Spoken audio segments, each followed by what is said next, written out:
Hello guys, welcome back to my channel. আমি অদ্রিত মহন্ত আবার চলে এলাম তোমার সঙ্গে নতুন একটা ব্লগ ভিডিও নিয়ে। তো আজকে আমার জন্মদিন, তাই আমি টুপি পরে বসে আছি। তো তারপর আমি আমার দাদা ভাইয়ের কোলে বসে বসে অল্প আদর খাচ্ছি আর তোমাদের সঙ্গে দেখা করছি। তারপর দেখো আমার পাপা, আমি যখন দুপুরবেলা ভাত খাবো দেখি মাটির থালা, মাটির বাটি, মাটির গ্লাস এনেছে, এগুলোর মধ্যে আমাকে সাজিয়ে খেতে দেবে বলে। তারপর আমার পাপা দুপুরে মাংস রান্না করছে। তারপর দেখো আমার জন্মদিনের জন্য কত মিষ্টি এনেছে, তারপর আইসক্রিম এনেছে।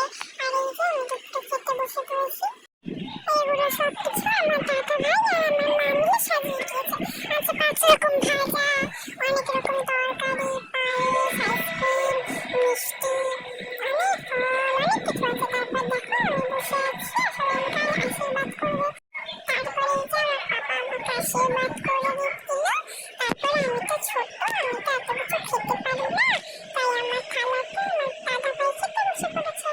আর এটা হলো আমার জন্মদিনের কেক, কেমন হয়েছে অবশ্যই কমেন্টে জানিও। আর এই যে এটা হলো আমার জন্মদিনের ডেকোরেশন, সমস্তটা আমার পাপা করেছে। আর এই যে আমি কেক কাটতে বসে পড়েছি। তো happy birthday to you, happy birthday to you, happy birthday, happy birthday, happy birthday to you, happy birthday Adrit Mahanta, happy birthday Adrit Mahanta, happy birthday, happy birthday, happy birthday to you, happy birthday to you. তারপরে এই যে একটা blaster ফাটিয়েছিল, তো সেটা দেখে আমি খেতে পেরেছি। তো এই যে সবাই খেতে বসেছিল, আরো অনেকে বসেছিল, কিন্তু আমি একটা বাচ্চাদের ভিডিও করতে পেরেছি। তারপরে এই যে আজকের ব্লগটা এই পর্যন্তই।